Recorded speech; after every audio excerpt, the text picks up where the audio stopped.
19 नवंबर को ये खबर आई कि हूथी विद्रोहियों ने लाल सागर के अंदर एक मालवाहक जहाज का अपहरण किया है, उसको हाईजैक किया है और ये दावा किया कि ये मालवाहक जहाज जो है इजराइल का है। इसके साथ ही जो बयान हूथी विद्रोहियों की तरफ से आया वो ये कि इजराइल जिस तरह से गाजा में जुल्म कर रहा है, लाल सागर में जो भी प्रॉपर्टी इजराइल की होगी उसको जब्त किया जाएगा, उसको इस रास्ते से नहीं निकलने दिया जाएगा। इसी के मद्देनजर ये दावा किया गया कि ये जो मालवाहक जहाज है ये इजराइल का है। लेकिन अब एक वीडियो जारी किया है, पहले वीडियो की तफसील आपको बता देते हैं और उसके बाद हम आपको बताएंगे कि ये मालवाहक जहाज किसका है, कौन इसमें लोग शामिल थे। लेकिन सबसे पहले आप जानिए कि जो वीडियो आप तस्वीर में देख रहे हैं किस तरीके से इस मालवाहक जहाज को हाईजैक किया गया। लाल सागर के अंदर ये गैलेक्सी लीडर जो है ये जा रहा था और तभी हेलीकॉप्टर से हूथी विद्रोही अपना हेलीकॉप्टर इस मालवाहक जहाज पर लैंड करते हैं और उसके बाद जो हूथी विद्रोहियों के लड़ाके हैं वो इस मालवाहक जहाज पर उतरते हैं और हेलीकॉप्टर वापस चला जाता है। सबसे पहले जो इस जहाज का चालक था उसको गन पॉइंट पर उसका अपहरण किया जाता है और पूरे जहाज को कब्जे में लिया जाता है और उसके बाद पूरे जो जहाज है उसके अंदर इजराइल के विरोध में और फिलिस्तीन के समर्थन में नारेबाजी लगती है और ये इसके बाद इसको लेकर जाया जाता है यमन के तट पर। आसपास आप देख सकते हैं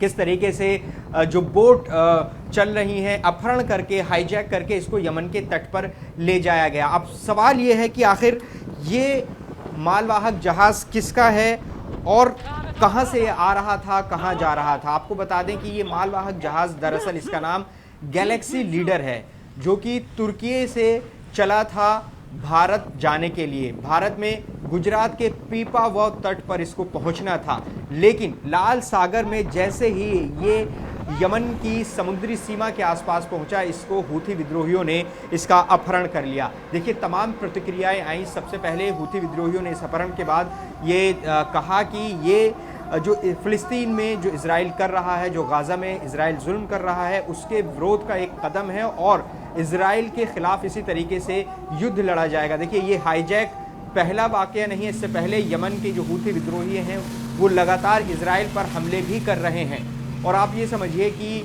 इसके बाद क्या बदल जाएगा। इजराइल का बयान सामने आया। इजराइल ने सबसे पहले उस दावे का खंडन किया हूथी विद्रोहियों के कि ये मालवाहक जहाज उनका है। इजराइल ने कहा कि मालवाहक जहाज इजराइल का नहीं है और ना ही इसमें क्रू जो है वो इजराइल के नागरिक हैं। और इजराइल ने एक और कमेंट किया, कहा कि इस पूरे अपहरण के पीछे ईरान का हाथ है। ईरान को बताया, उसका कदम बताया। सबसे पहले हम आपको बताते हैं कि ये जो मालवाहक जहाज है इसमें क्रू कौन कौन थे। इसमें जो क्रू थे वो आपको बता दें कि बुल्गारिया, रोमानिया, फिलीपींस, मैक्सिको और यूक्रेन के रहने वाले नागरिक थे। इसमें एक भी इजराइल का नागरिक नहीं था, जैसे कि इजराइल भी दावा कर रहा है। और इजराइल ने यह भी कहा कि ये शिप उसका नहीं है और ना ही वो उसे ऑपरेट करता है। जापान की एक कंपनी है वो उसे ऑपरेट करती है, ये बताया गया। अब सवाल यह है कि आखिर फिर ये शिप है किसका। दरअसल जो सार्वजनिक शिपिंग डेटाबेस है उसके मुताबिक इसके जो मालिकान हैं वो रे कार करियर से जुड़े हुए हैं, जिसकी जो स्थापना है वो रामी उंगर ने की थी, जो कि इजराइल के एक अमीर व्यक्तियों में उनकी गिनती होती है। तो ये रामी उंगर का है और उसकी स्थापना जो है वो रामी उंगर ने की थी। इससे पहले इसी उंगर से जुड़ा एक जहाज साल 2021 में खाड़ी में एक विस्फोट उस पर हुआ और उसका भी दोष इजराइल ने ईरान पर मढ़ा था। आपको बता दें कि जो ये गैलेक्सी लीडर का जो संचालन था वो दरअसल एक जापानी फर्म कर रही थी जिसका नाम निप्पॉन यूसेन था। तो आप समझ सकते हैं कि जो ऑपरेट इसको किया जा रहा था जापान की एक कंपनी की तरफ से किया जा रहा था। अब जब इसका अपहरण हो गया है तो जापान भी ये कोशिश कर रहा है कि इसको छुड़ाया जाए, इसमें जो क्रू थे उनको छुड़ाया जाए।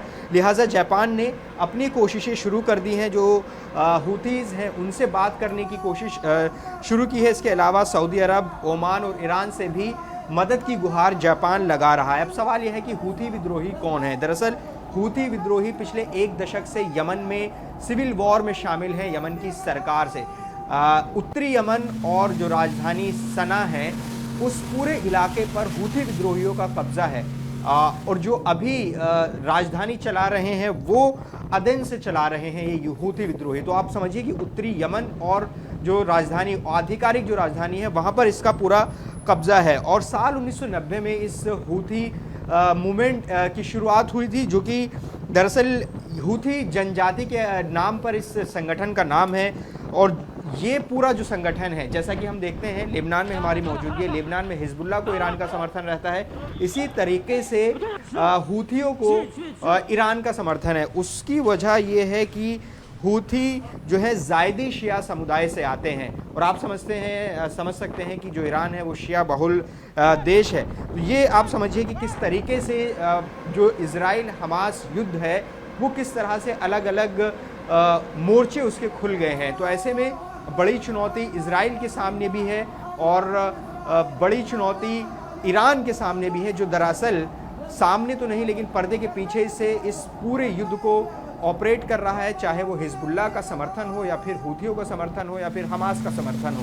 तो ऐसे में ये बहुत बड़ी घटना है जहां जो लाल सागर से एक शिप को हाईजैक किया गया है, और अभी हूथी विद्रोहियों का साफ तौर पर कहना है कि वो इसी तरीके से इजराइल के जो साजो सामान है, जो शिप है, उनको निशाना बनाएंगे जब भी मौका मिलेगा। तो फिलहाल न्यूज़ 18 इंडिया तस्वीरों में आपको दिखा रहा है कि आखिर किस तरीके से इस शिप को अगवा किया गया और हूथी कौन है, इसमें रहने वाले कौन है। इस रिपोर्ट में हमने आपको ये बताया। और अभी ये जंग 45 दिन से ज़्यादा हो रही है, चल रही है। लेबनान में एक मोर्चा खुला हुआ है, साथ ही एक मोर्चा इजराइल हमास के साथ चल रहा है। तो ऐसे में ये जंग लगातार आगे बढ़ रही है।